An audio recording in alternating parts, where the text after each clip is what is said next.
Hello everyone, இன்றைக்கி நம்ம என்ன பார்க்க போகிறோம் அப்படின்னா கார்மெண்ட் லிஸ்ட்டில் ஃபேப்ரிக் டிபார்ட்மெண்ட்டோட எஸ்ஓபி என்ன அப்படிங்கிறத நம்ம பார்க்க போகிறோம்.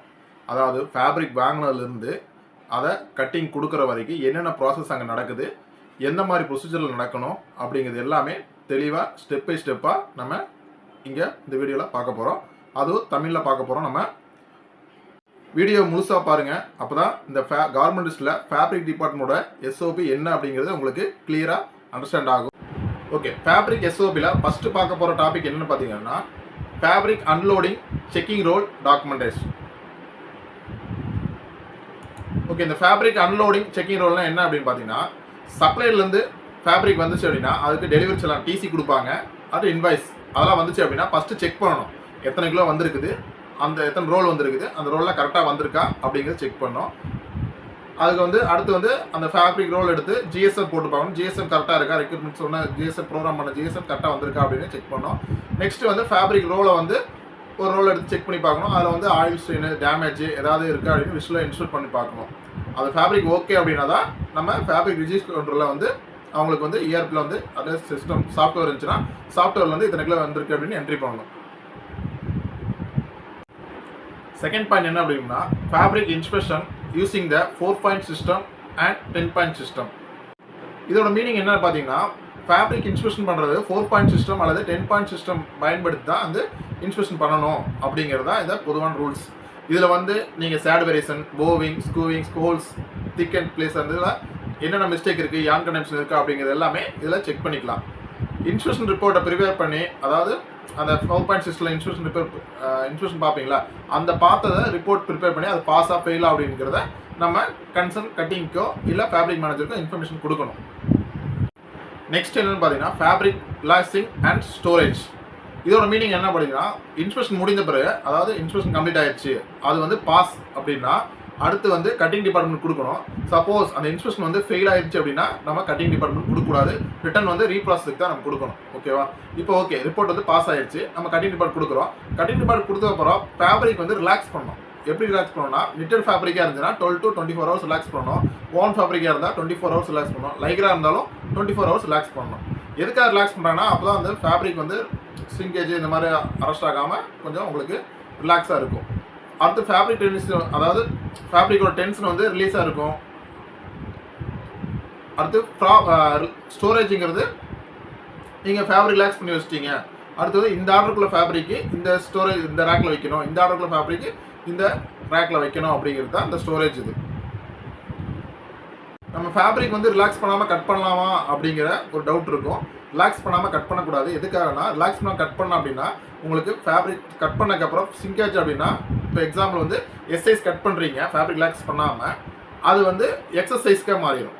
இல்லை அப்படின்னா எம் சைஸ்க்காக வெளியே வந்துடும். அதனால தான் ஃபேப்ரிக் ரிலாக்ஸ் பண்ணி கட்ட சொல்கிறாங்க. ஓகேவா? Next topic fabric spreading. இந்த ஃபேப்ரிக் ஸ்ப்ரெட்டிங் அப்படிங்கிறது நம்ம லோக்கல் லாங்குவேஜ் பார்த்தா லே விரிக்கிறதுன்னு சொல்லுவாங்க. இந்த லே விரிக்கிறதுல 2 டைப் இருக்குது. அது 1-way டைரக்ஷனா இல்லை 2-way டைரக்ஷனாங்கிறத கன்ஃபார்ம் பண்ணிவிட்டு மெஷினரிஸ்ட்டை கன்ஃபார்ம் பண்ணிட்டு தான் நம்ம லே விரிக்கணும். லே விரிக்கும் போதே உங்களுக்கு ஃபேப்ரிக் வித்து இதெல்லாம் கரெக்டாக இருக்கா அப்படிங்கிறத நம்ம செக் பண்ணிக்கணும். அடுத்து சப்போஸ் அந்த ஃபேப்ரிக்கில் லாட் வைஸ் இருக்குது, சேட் வைஸ் இருக்குது அப்படின்னா லாட் வைஸ் நம்ம செப்பரேட் பண்ணி நம்ம லே விரிக்கணும். அடுத்து அந்த என்பிட்டு, டென்ஷன் க்ரீஸு, அது யான் கனெக்ஷனு, ஹோல்ஸு அந்த மாதிரி ஃபேப்ரிக் இருந்துச்சுன்னா அதில் மார்க் பண்ணி விட்டு நம்ம லே விரிக்கணும். சப்போஸ் ஸ்ப்ரெட்டிங்கில் தான் நம்ம சேட் பிரிக்காமல் இல்லை அப்படின்னா ஹோல்ஸ் மார்க் பண்ணாமல் அப்படியே நம்ம ஸ்ப்ரெட்டிங் விரிச்சிட்டோம் அப்படின்னா, லே விரிச்சிட்டோம் அப்படின்னா லாஸ்ட்டில் ஃபுல் கட்டிங்கே நம்மளுக்கு டேமேஜாக போயிடும். அதனால தான் ஃபேப்ரிக் ஸ்ப்ரெட் பண்ணும்போது இந்த சீக்வன்ஸ்லாம் ஃபேப்ரிக் இஷ்யூ டு கட்டிங். அதாவது ஃபேப்ரிக் ரிலாக்ஸ் பண்ணி முடிச்சதுக்கப்புறம் நம்ம கட்டிங் கொடுப்போம்ல, அந்த கட்டிங் கொடுக்கும்போது லே நம்பரு, அதாவது எத்தனை இது இருக்குது, ஃபேப்ரிக் இஷ்யூ ஸ்லிப் ப்ரிப்பேர் பண்ணி கொடுக்கணும். அதாவது எப்படின்னா, அது என்ன ஃபேப்ரிக்கு, சிங்கிள் ஜெர்சியா லைக்ரா ஜெர்சியா அப்படிங்கிறது, எத்தனை ஜிஎஸ்எம், என்ன ரெக்யூர்மெண்ட் ஜிஎஸ்எம், எத்தனை ரோல் எவ்வளோ வெயிட் இருக்குது, எந்த ஆர்டருக்குள்ளே இருக்குது ஃபேப்ரிக் அப்படிங்கிறத நம்ம மென்ஷன் பண்ணி கொடுக்கணும். சப்போஸ் அதோட பீஸ் வெயிட் என்ன அப்படின்னு கொடுத்துட்டு அதில் பேலன்ஸ் ஃபேப்ரிக் இருக்குன்னா நம்ம ரெக்கார்டாக மீட்டர் மெயின்டைன் பண்ணணும். இதில் கட்டிங்கில் ப்ராப்பராக டாக்குமெண்டேஷன் ரொம்ப ரொம்ப இம்பார்ட்டண்டாக மெயின்டைன் பண்ணிக்கணும். நெக்ஸ்ட் பாயிண்ட் என்ன பார்த்தீங்கன்னா, upon the receipt of cutting department, work plan request priority wise fabric will be scheduled for relaxation. நான் முன்னாடி சொன்ன மாதிரி தான் எந்த டிபார்ட்மெண்ட் அதாவது கட்டிங் எடுக்கிறதுக்கு என்ன ஃபேப்ரிக் வேணும் அப்படிங்கிறத ப்ரியாராக வந்து லாக்ஸ் பண்ணி வைக்கணும். இப்போ எக்ஸாம்பிள் வந்து நம்மளுக்கு வந்து ஒரு 243 ஆர்டர் ஜாப் நம்பர் வந்து நம்ம அடுத்து கட்டிங் எடுக்க போகிறோம் அப்படின்னா அந்த 243 ஜாப் நம்பர் வந்து ப்ரியாரிட்டி அது சிங்கிள் ஜெர்சியா லைக்ரா ஜெர்சியான்னு பார்த்துட்டு 24 ஹவர்ஸா 12 ஹவர்ஸ்னு பார்த்து லாக்ஸ் பண்ணி வைக்கணும் ப்ரியாராக. நெக்ஸ்ட் என்ன பார்த்தீங்கன்னா before fabric relaxation fabric inserts and fabric QC should ensure the scheduled lots, fabric audit report and lab reports all okay to relax the particular lots. அதாவது நம்ம ஃபேப்ரிக் ரிலாக்ஸ் பண்ணுறதுக்கு முன்னாடி அந்த ஃபேப்ரிக்கோட ஆடிட் ரிப்போர்ட்டும் அண்ட் லேப் ரிப்போர்ட்டும் கரெக்டாக இருந்தால் மட்டும்தான், அதாவது ஸ்விங்கேஜ் report ஆச்சு பாஸ் டெஸ்ட் எதுனாலும் கரெக்டாக இருந்தால் மட்டும் தான் ரிலாக்ஸ் பண்ணுறதுக்கே நம்ம கொடுக்கணும். அது வந்து ஃபேப்ரிக் இன்சார்ஜ் ஃபேப்ரிக் QCயும் வந்து என்ஷூர் பண்ணிக்குவாங்க. என்ஷூர் பண்ணிட்டு தான் அது ரிலாக்ஸ் பண்ணுறதுக்கே கொடுப்பாங்க. Once the fabric is unrolled 100%, each roll start time and end time should be mentioned in the fabric relaxation report. அதாவது ஃபேப்ரிக் ரிலாக்ஸேஷன் ரிப்போர்ட்டில் எப்போ ஃபேப்ரிக் ரிலாக்ஸ் பண்ண ஸ்டார்ட் பண்ணுது, எப்போ அந்த ரோல் வந்து க்ளோஸ் பண்ணுது அப்படிங்கிற டைம் வந்து அந்த ரிப்போர்ட்டில் மென்ஷன் பண்ணி வச்சிருக்கணும் அப்படிங்கிறதா இந்த இது. Each and every rolled fabric with should be checked at the time of relaxation to confirm there is no with variation to roll. அதாவது ஃபேப்ரிக் ரிலாக்ஸேஷன் பண்ணும்போது நம்ம வந்து எல்லா வித்தும் வந்து அதாவது டயா வந்து கரெக்டாக வந்திருக்கா அப்படிங்கிறத நம்ம அடிக்கடி என்ஷூர் பண்ணிக்கணும். எதுக்காக அப்படின்னா ஃபேப்ரிக் ஒவ்வொரு ரோல் டு ரோல் வந்து டயா வேரியேஷன் வந்துச்சு அப்படின்னா கட்டிங் வந்து பீஸ் கொஞ்சம் அதிகமாகும், ப்ளஸ் நம்மளுக்கு வேஸ்டேஜ் கொஞ்சம் அதிகமாகும். அந்த ரீசனுக்காக நம்ம வந்து ரிலாக்ஸ் பண்ணும்போதே வந்து டயா வந்து கரெக்டாக இருக்கா அப்படிங்கிறது செக் பண்ணிக்கணும். ப்ளஸ் என்ஷூர் பண்ணிக்கணும் எந்த ரோல்லையும் வந்து dia to roll to roll வந்து டயா வந்து வேரியேஷன் இல்லை அப்படிங்கிறத என்ஷூர் பண்ணிக்கணும். Okay, unrolled fabric should not tight to tight. Fabric unrolled or stored in the breaker trolley or in the allocated rack and it should be relaxed for 12 hours to 24 hours minimum as per the our standard chart. அதாவது fabric role relax பண்ணதுக்கப்புறம் நம்ம அதை allocate பண்ணிக்கிற அதோட ட்ராலியில் வைப்பீங்க. அப்படி இல்லைன்னா அந்த ஸ்டோரேஜ் ரேக் இருக்கும், அந்த ரேக்கில் கொண்டு வைக்கும் போது அதை என்ஷூர் பண்ணிக்கணும் 12 ஹவர்ஸ்க்கு வைக்கணுமா அது 24 ஹவர்ஸ் வைக்கணும் அப்படிங்கிறது நம்ம ஸ்டாண்டர்ட் படி கண்டிப்பாக வந்து அதுக்கான டைமில் வந்து நம்ம ரிலாக்ஸ் டைம் கொடுக்கணும். அதில்